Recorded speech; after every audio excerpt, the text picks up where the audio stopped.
Hey guys, today I'm going to wrap up my thoughts on the SOG Terminus XR, little flipping knife from SOG.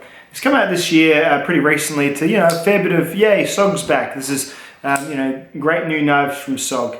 And yeah, to an extent, I think it's warranted. This is a pretty cool new design that doesn't have a lot of the, well, at least this example, doesn't have a lot of the stuff people have been pointing out on SOGs for a while, which is wobbly blades and that sort of stuff. The fit and finish is overall really, really nice. And yeah, it's a EDC-sized, somewhat affordable flipper knife in a steel that was interesting to people that they hadn't really heard of that much, CTS BDZ1.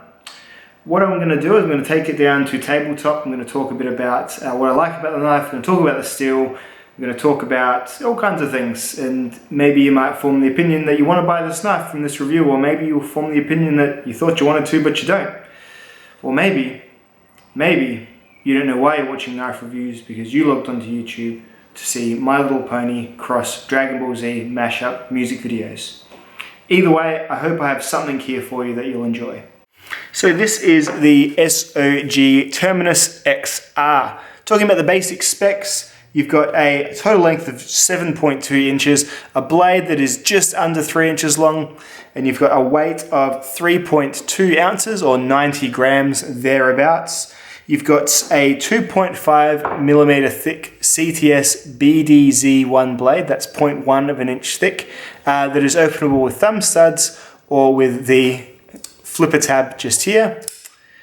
It is a pretty smooth opening knife, but I'll get to all that sort of stuff later. The handles are carbon fiber on G10. The carbon fiber has sort of slits milled into it to enhance the grip.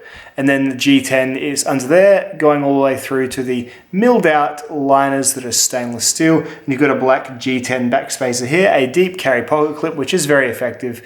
And overall, it's a pretty compact little package in the pocket. It's not super thin, but it's definitely not so thick that you feel like you're carrying a much bigger knife than what it actually is. Just to help with realization in your minds, I'll show you it next to some other knives. Here is a knife that we've all sort of seen before. This is the Ontario Rat 2 in D2. So you see that? Pretty similar sized knife to the R2 D2. Another similarly sized knife that I would say is almost a direct competitor to this one is the Kershaw Atmos. Another sort of lighter weight, but a lightweight, lower cost EDC knife, about a 3-inch blade, CF handles on G10, deep carry clip, about the same size blade, thickness, very, a fair few similarities apart from the design languages there. This is it next to a paramilitary 2, which is, especially if you go handle to handle, a much bigger knife. And then against their Benchmade 940, which is also a fair bit of a bigger knife. And then we're looking at, it's a Spyderco Caribbean, probably one of my larger knives that I've got.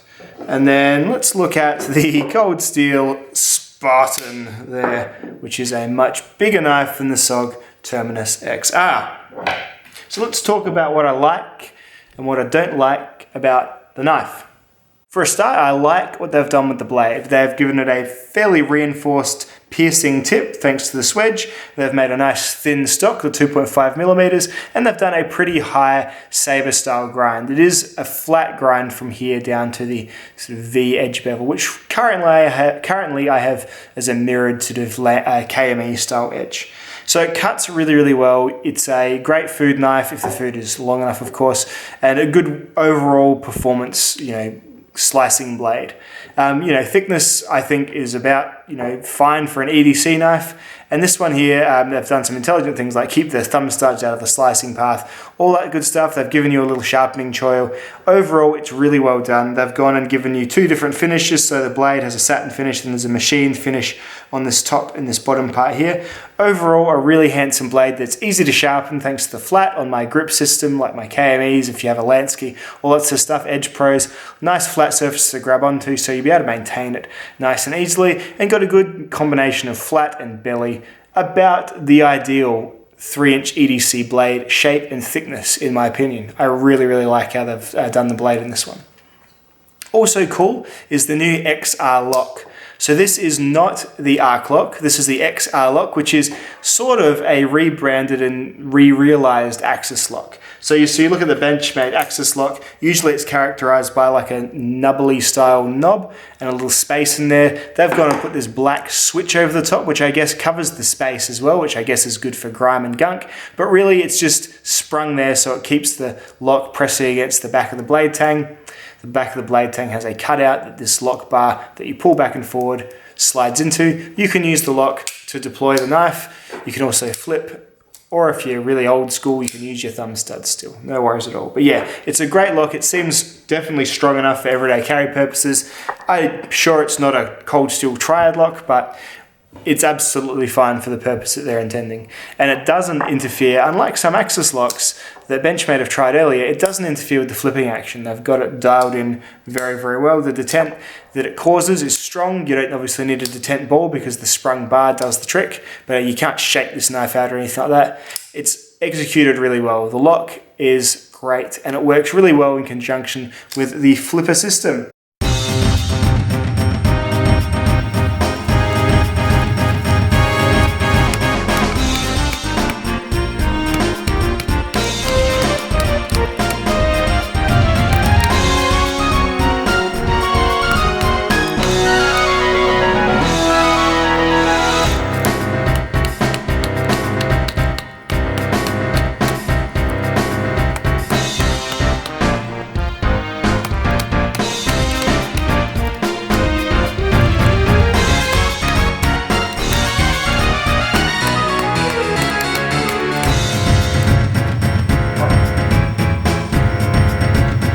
So this is a Chinese-made SOG, SOG. They have gone and got stuff that you often see in the Taiwanese Spydercos, which is the G10 on the carbon fiber on the G10. And overall, the fit and finish does belie a pretty decent level of craftsmanship, in my opinion, judging from my example. SOGs get a lot of complaints about blade rock, and it is true. I've had SOGs myself, and the blade generally did rock up and down, but this one does not. You'd have to really, and it's no more than say I think any other of these knives would do. Yeah, I can make any of them do it, but it's just pretty all pretty tight. There's no side to side play. Marginal up and down, nothing that's going to get too crazy, I don't think. So the fit and finish is done really well, and it does feel like a knife, perhaps with a little higher level of class or something. SOG designs generally do really appeal to me. The black and silver aesthetic they go with, really, really nice. And this one's doing pretty well for not having SOG written all over it, like some of their blades tend to. So overall, I think the appearance and the construction and the overall show and shine of the thing is really good as well. Moving back towards the end of the blade, the whole knife in general carries really well. You've got this pocket clip here, which you can reverse over and face the other way. And the clip has lots of ramp. It goes into the pocket really easily. It's a really thin little knife and pocket, really, really nice. One of my favorite types of knives are the thin ones. That's why the 940 is one of my faves. Look at that there. It's like a 940 just with a flipper on it. So really, really good in the pocket. Dangles just fine.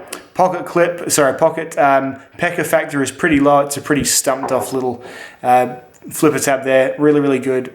Happy with that, how it is in the pocket. Happy with the overall construction. Definitely happy with the design. I think the design makes it for a really good looking knife. And the ergonomics as well are nice and simple. So you can hold it like this, like this. You can even choke up and pull your finger back against this flipper tab and hold it like that. So overall, in-hand ergonomics for standard use, I'll get to something else later, for standard use are really, really good too. So I do like the knife. In general, I would say the whole thing is a win. That's not to say everything is sunny and amazing. So one thing I am not super impressed with is the blade steel. So I am trying my best not to be a steel snob. However, I do like to sort of line things up with how much they're priced. So this is currently at retail a $70 US knife from Knife Center, Blade HQ and whatnot.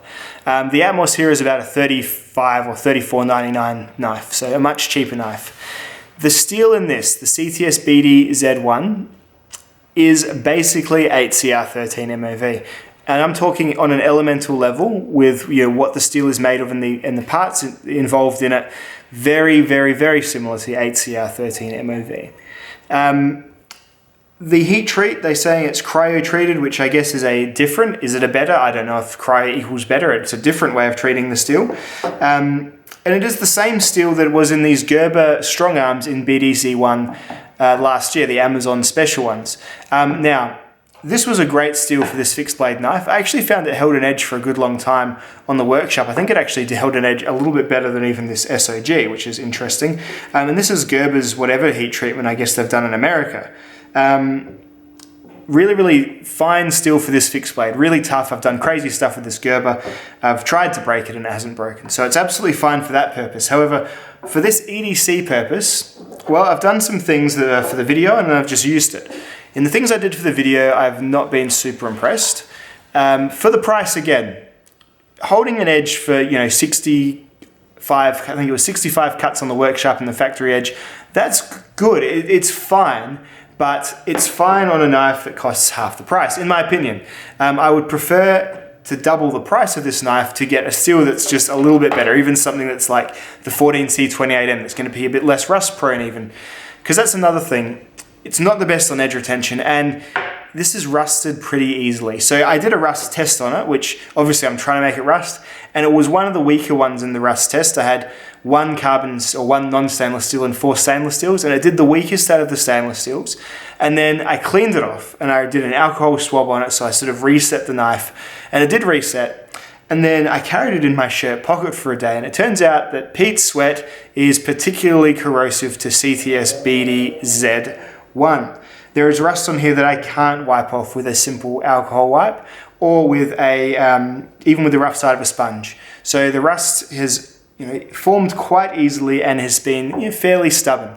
It's not super apparent. I'm looking at my viewfinder now, so I'll do just a couple of close-up shots. It's not the end of the world. It's not like it's rusted away or anything, but I always like, if my steels aren't going to be amazing on edge retention, I would prefer if they were like maybe good on stainlessness or something like that. Maybe it's really good on toughness. It seems to be on the Gerber strong arm, but again, that's not the best attribute to pick for with a folding knife. That's all I'm saying.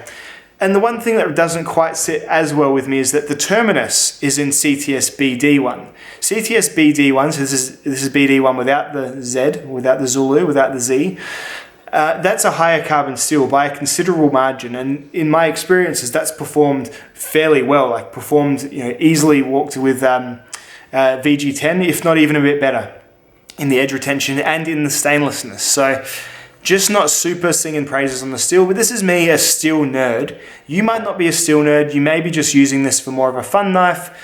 Probably not going to cause you too many issues, but if you do concern yourself a bit more than the average person with your steel, I don't quite love it for that. And if you're looking at the overall cost, I think really, apart from perhaps a slightly more complex locking system, the elements are sort of all here in this Kershaw, which also has, whether this factors into the cost at all, it's got a proper premium, it's a Sinkovich design tax as well, you could say, and they still managed to get it in for about half the price of this one. So, just saying, it performs really well when you use it, but in terms of cutting and making the cuts and being thin and being slicey, just saying the steel hasn't really won me over. It's not one of my favorites for this application.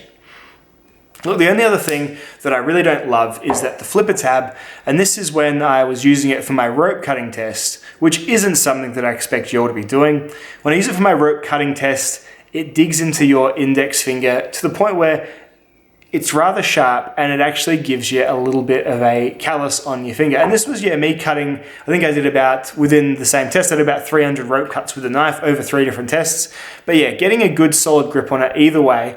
The tab jimping goes a little bit too far, and maybe it's just my fingers too big. I don't know, just rests on it when I hold it. And I think especially when you're cutting a bit more intently, you tend to push the knife into your finger or push your finger into the knife, just a tad. So wasn't super stoked on that one either.